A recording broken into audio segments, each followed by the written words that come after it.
My husband, Tom, lied to me for months, and I was too lovesick to notice.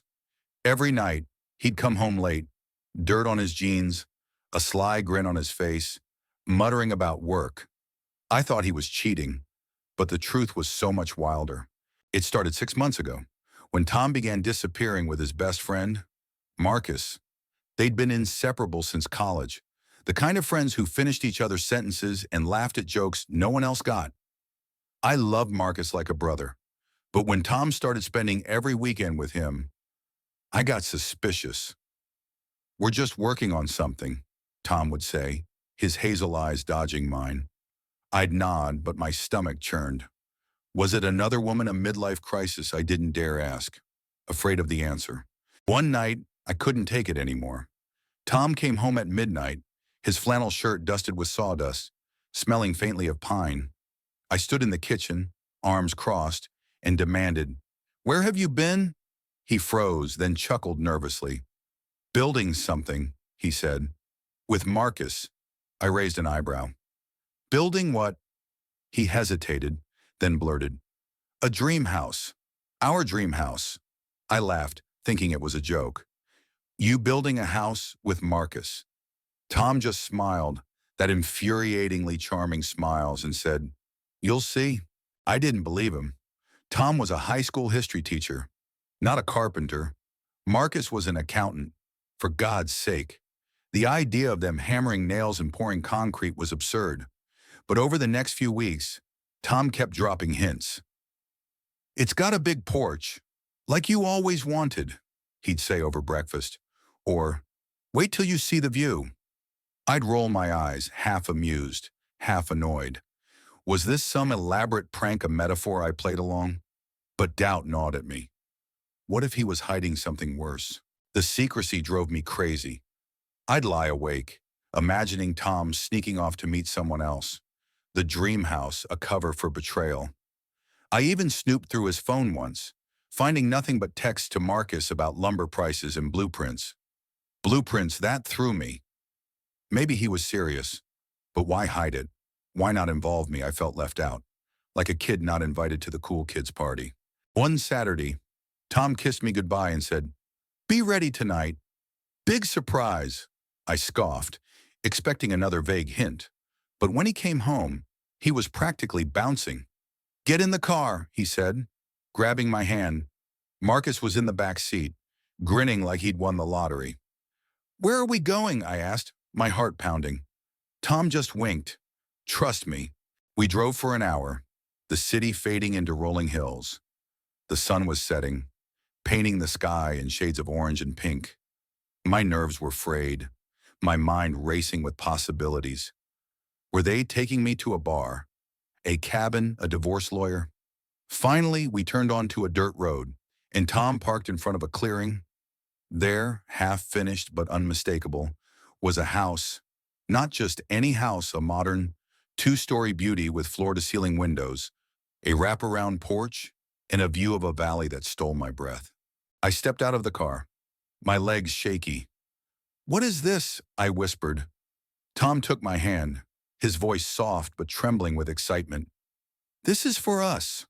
Our dream house," Marcus chimed in. "He's been planning it for years. Wanted it to be perfect." I turned to Tom, tears welling up. "You built this for me." He nodded, his eyes glistening. "For us, I wanted to surprise you. I wanted it to be everything you ever dreamed of." I walked toward the house, my heart a mess of emotions, shock, joy, guilt for doubting him.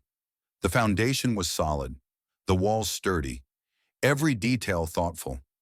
The porch was exactly like the one I described on our first date, years ago, when we were young and broke, dreaming of a future we couldn't afford. Tom remembered. Every nail, every beam, was a promise kept. Marcus, ever the joker, broke the silence. I told him he was crazy, but he's stubborn as hell. I laughed through my tears, hugging them both. "You idiots," I said. "You scared me half to death." Tom pulled me close, his voice barely above a whisper. "I just wanted to give you something real. something forever. We spent the evening exploring the house. It wasn't finished, there were no floors yet, just plywood. And the kitchen was a skeleton of beams, but it was ours.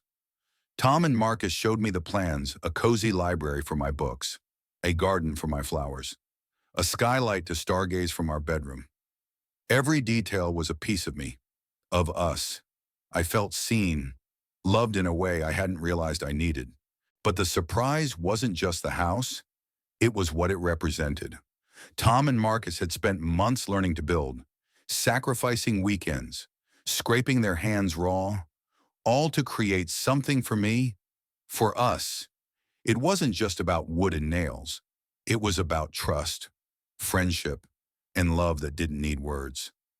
I doubted Tom, but he'd been building a future while I worried about the past. As the sun dipped below the horizon, we sat on the unfinished porch, sharing a bottle of cheap wine.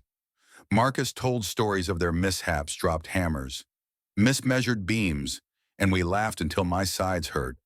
Tom held my hand, his thumb tracing circles on my skin. "Do you like it?"